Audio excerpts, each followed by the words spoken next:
head down this way and around through the doors into Walt Disney's Enchanted Tiki Room. But the Tiki Room concept originated as a restaurant. Walt wanted a couple singing birds inside this restaurant to kind of entertain guests as they were just dining. He realized the project was going to be too big, but it went pretty far along the design process. In fact, this building was designed to be a restaurant. If you notice the Enchanted Fountain here, we have doors around the entire fountain that sometimes open that allowed for the servers to have extra dining sets, tableware hidden within the center of the restaurant so they could easily help out their guests. Also in the corner of the theater here, it's a little hard to see, we have a bamboo wall. There are two doors over there. One is an entry, one is an exit for the servers to go in and out of the kitchen for the restaurant.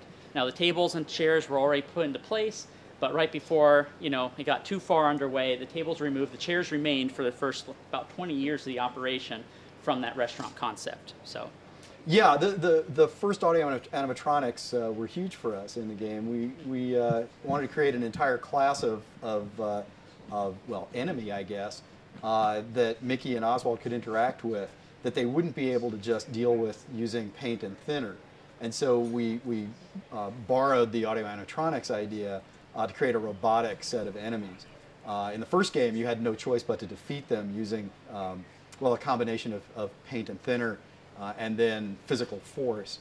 But in the new game, because Oswald controls electricity using his remote, he can actually stun and take control of the animatronics.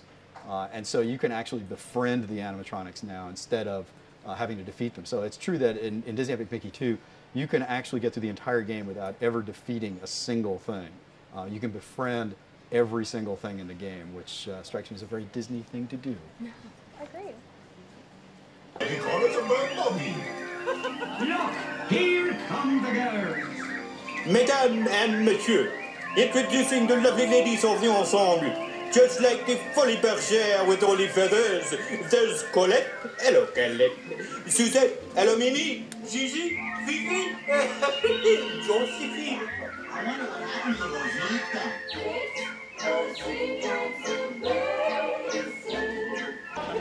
So our next stop here at the Jungle Cruise is one of our opening day attractions, one of the most anticipated attractions on opening day. The world famous Jungle Cruise. You guys all excited? Yeah. You ready to go on a cruise? Yes. All right.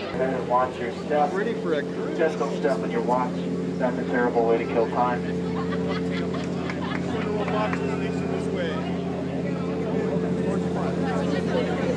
Wave goodbye again. Wasn't that exciting?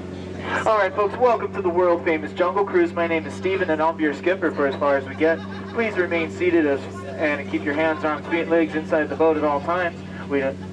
And supervise your children if you have any. We are now going through the rainforest where it rains 365 days a year. Oh yeah, don't worry about that jungle water. It's got some deadly bacteria in it. But I've grown immune to it.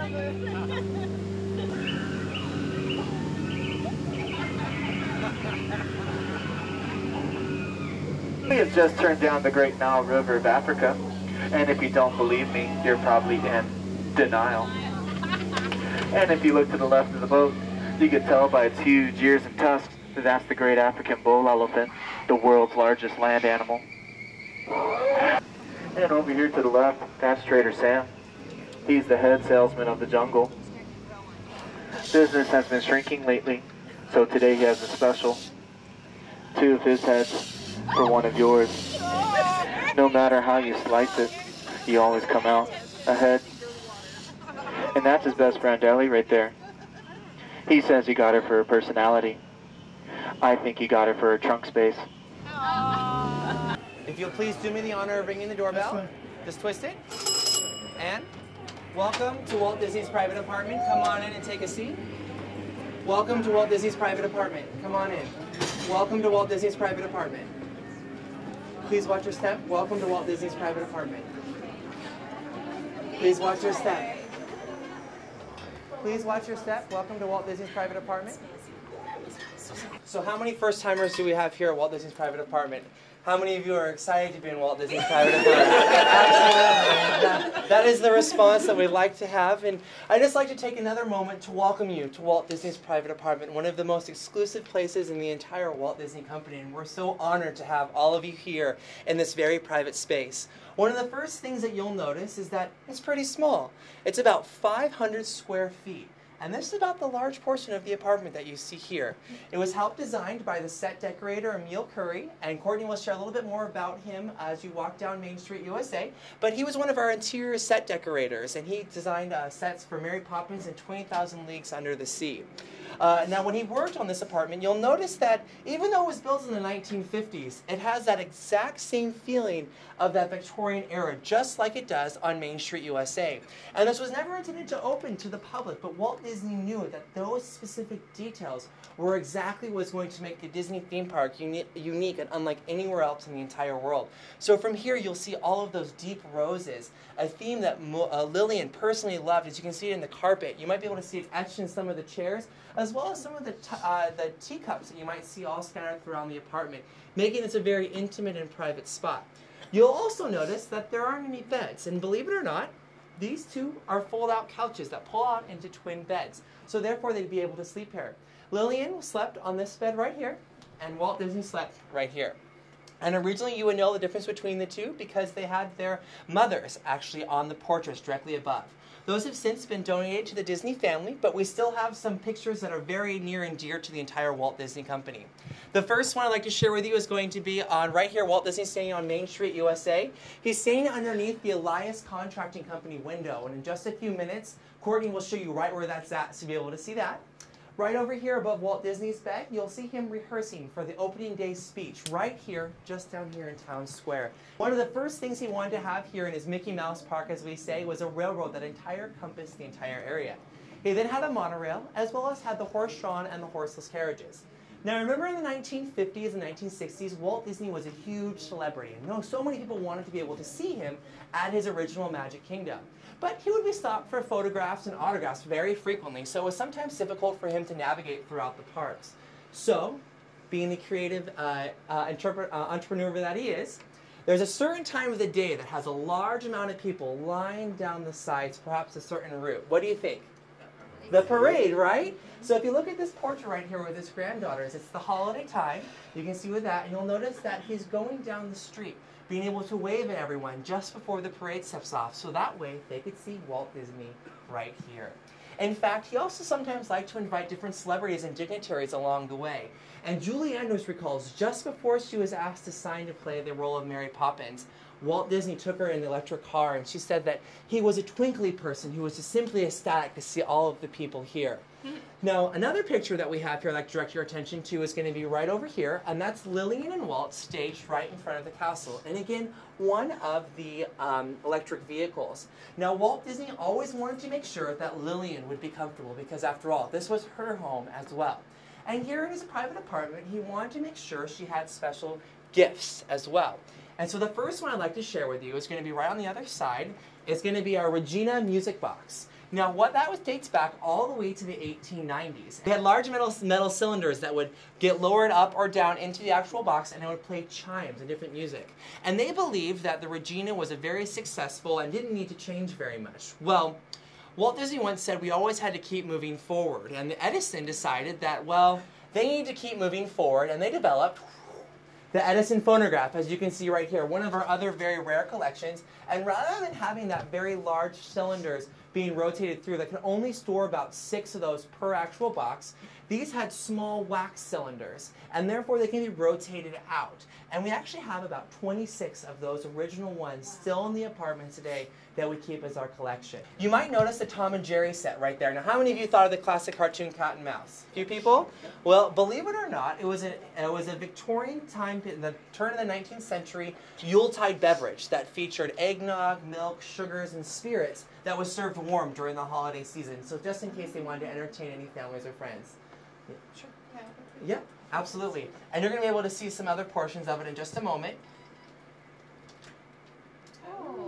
Ooh, and don't worry, ready for the Oz, all right? Ah, don't worry, we'll rotate through it. We'll let everyone get a moment to see it. It is a large group, don't worry. But in here you can see some of the original china that Lillian had collected, as well as directly below it there is a grilled cheese maker. Remember though, even though Walt Disney was hugely successful, he was a very simple man, and sometimes some of his favorite treats were grilled cheese and cornbread and chili, and we still to this day serve chili on Main Street, USA in his honor. Now there's one last thing that I would like to direct your attention to before we conclude this area, and I'm sure several of you who have come into the park as guests before might have seen it in another way, and that is going to be the lamp that's directly behind us right here. Now when Walt Disney was building Disneyland Park, and he spent several times after the park had opened, guests and customers would know that Walt Disney was here because that light would be on. In fact, it would be 4 o'clock in the morning and that light would be on, and customers, especially at that time, would know that Walt Disney was here and need to be on his best regards.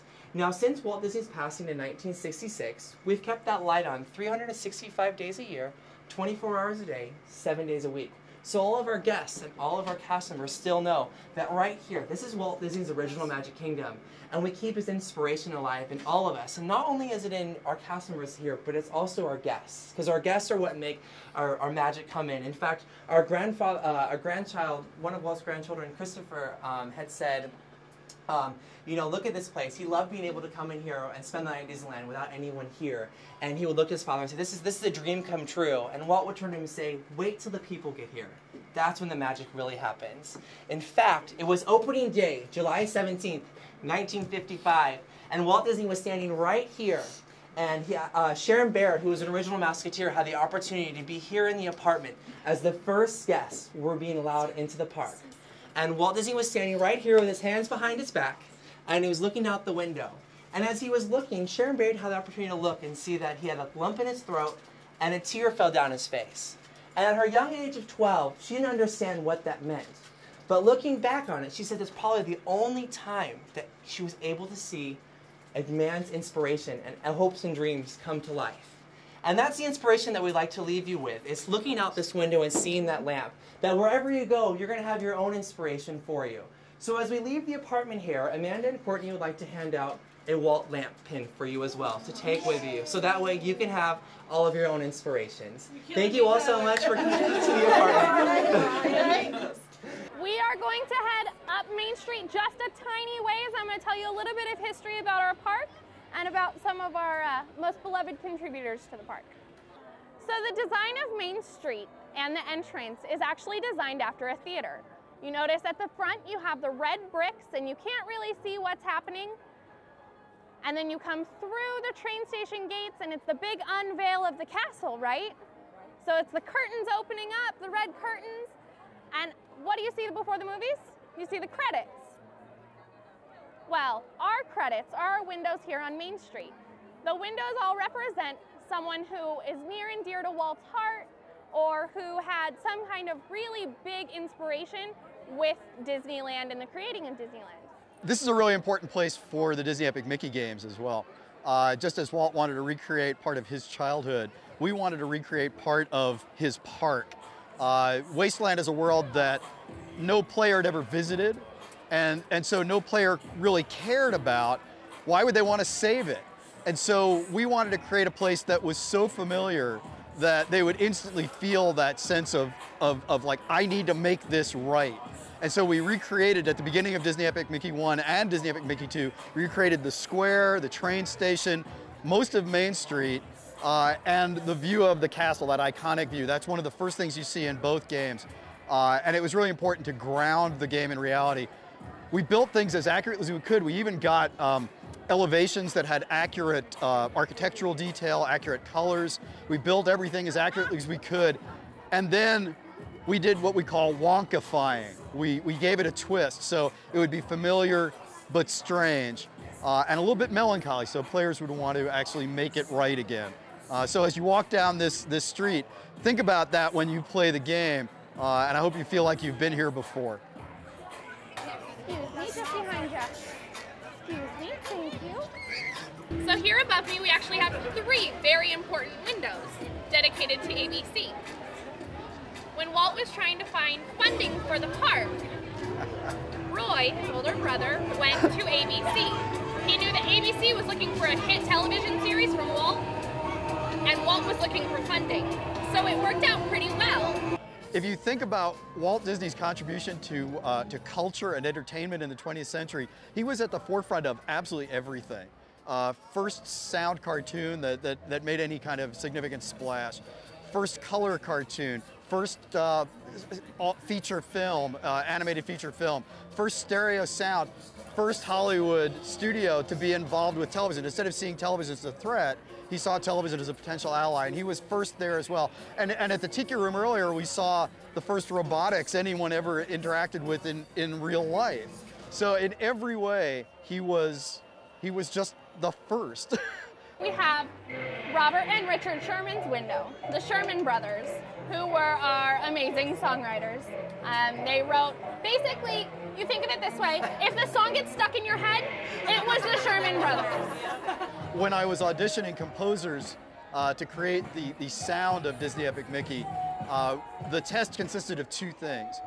Give me a Mickey's theme that we can play whenever Mickey appears, and give me It's a Small World Inside Out, whatever that means to you. So we used the Sherman Brothers tune as kind of our test. And I auditioned about a dozen composers and was ready to make a decision on one when at the last minute a CD crossed my desk from a guy named Jim Dooley, who won an Academy Award for his music for Pushing Daisies. Stunning composer, he's really wonderful. And I said, it's too late, I don't have time for this, and we've got to make a decision and go. But several people said, no, listen to this one, you've got to listen to this. I listened to it, we called him up, gave him the test. 24 hours later, we got back his version of Small World Inside Out and his version of a Mickey's theme. In fact, his version of Mickey's theme, his audition tape, I guess, is what you hear over our closing credits in the game now. It was so wonderful. And he now and a lyricist named Mike Himmelstein actually composed all of the songs for Disney Epic Mickey 2. So now we're trying to follow in the footsteps of Walt Disney and the Sherman Brothers and actually create songs as part of the gaming experience. One more thing, the cast member window over there. Walt said that the magic really happens when the public shows up. That's nowhere more true than for us when we're making a game. Until players actually show up in our world, in our wasteland, nothing happens. The story doesn't take place. Nothing happens at all. And so for us, you're all our cast members. All of the players are our cast members, and without you, we've got nothing. So hope you enjoy the game and make your own story, make your own magic as you play. That's what Junction Point's all about. That's what Disney Epic Mickey is all about. Beware of the consequences of your choices. That's exactly right. You get to define what it means to be a hero in this world. So the story of how and why Walt built Disneyland reflects exactly one of the major goals for the Disney Epic Mickey games. Most games are designed for a specific target audience. Everybody talks about demographics and tween girls and teen boys and frat boys and all that stuff. And after talking to people at the Disney Studios and at Pixar, we were all inspired to make what people at Disney often describe as entertainment for everyone. We wanted to make a game that kids and adults could enjoy equally and in their own way. And with Disney Epic Mickey 2, we've taken one step further. Not only can the kids and adults, boys and girls, men and women, enjoy the game in their own way, but they can actually play it together. That's why the power of two is so important. Co-op play, telling a story together with your friends and family is what it's all about. So what we're trying to do is have the game reflect the same spirit that Disneyland does in our own small way. Maybe that's the greatest tribute we can pay to Walt Disney. Not just recreating his world, but trying to capture the reasons he built this in the first place. There's a girl here with an Hortensia costume. Oh my God! Somebody get a camera! I don't know what's going on. Are you kidding me? I'm across the plaza and figured Are you this is too kidding? You're on candid, well, not so candid camera. Not so candid, that's okay. Hortensia and Oswald, holy cow. This does not happen. Are you serious? Well, it's great to meet you. Can't everybody take pictures? Everybody has to send me pictures. Here, give me 1 second. I'd like to hand. Are you kidding? Did you think this would happen today, Courtney? Not at all. I have to get this look of stunned awe off my face.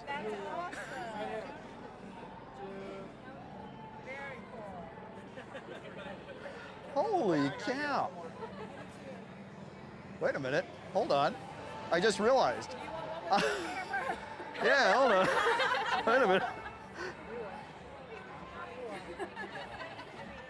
Somebody do it. Here, wait a minute. One more. Perfect. You want one? You should get in here. This is Paul Weaver. This is my studio director. He's the guy who actually has to make these things.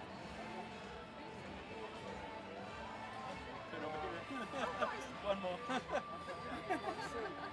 Thank you so much for letting me share with you a little bit of my passion and my love for this magical place, Walt Disney's original Magic Kingdom, the only one he ever walked in. Thank you guys so much. So did everyone have a good time? Yeah. Fantastic. Well, first and foremost, I just want to thank every single one of you for being able to come today and taking a walk in Walt's Disneyland footsteps. This truly is an inspirational place to be, and we're so glad that you've been able to experience some of our attractions, see Walt Disney's private apartment, and learn some of the stories that make this truly a unique place unlike anywhere else in the world. Here at Walt Disney's original Magic Kingdom, we have that story that I may have shared with you while we were in the apartment of when Walt Disney came down those steps to deliver that spiel in Town Square. That spiel was broadcast across the world, and still to this day, over 57 years later, is still being shown to everyone across the world. And believe it or not, ladies and gentlemen, that story, those 25 seconds took place right over there, right across the way, where Walt Disney once said, "To all who come to this happy place, welcome. Disneyland is your land. Here age relives fond memories of the past, and here youth may savor the challenge and the promise of the future. Disneyland is dedicated to the ideals, the dreams, and the hard facts that have created America, with the hopes it'll be a source of joy and inspiration to all the world." And remember that, wherever your journeys may take you, as you have that lamp as that inspiration, that you have that. If you can dream it, you can do it. You're gonna keep moving forward, opening new doors and doing new things. As you can see, as Epic Mickey 2 launches November 18th, right? Woo! As our guests can't wait to explore new things and new challenges with our beloved characters and our beloved stories. Thank you all again so much. Enjoy the rest of your time here, and we'll all see you soon. Bye.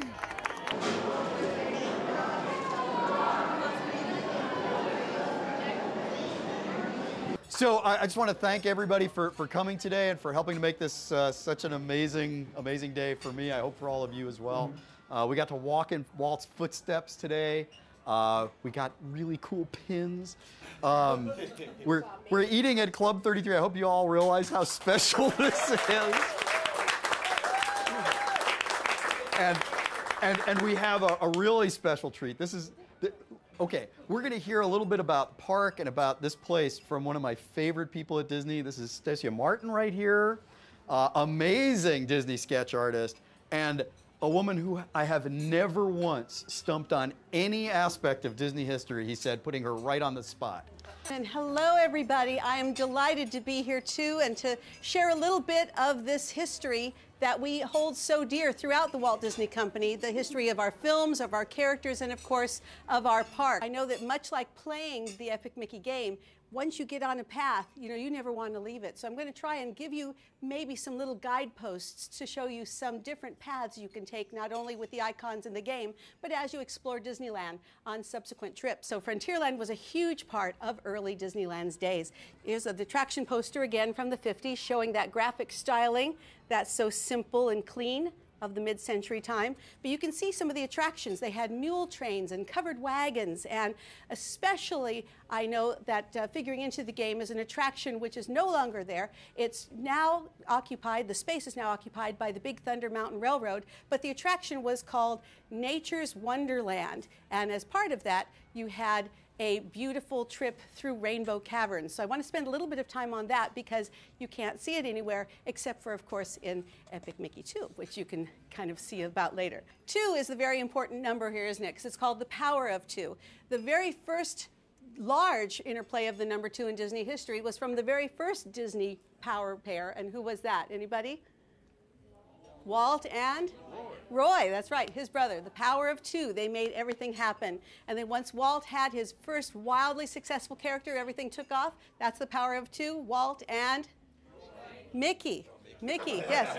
Which is why the partner statue is at the center of Disneyland's plaza, right at the heart of Disneyland. But there's now another power couple here with the power of 2. And so, guarded by the Leo Kwan statue, I wanted to send a couple of you home with a little souvenir of the newest power pair in Disney history, representing the power of 2. There you go. And there you go. And if you show everybody who you got, Mickey and Oswald.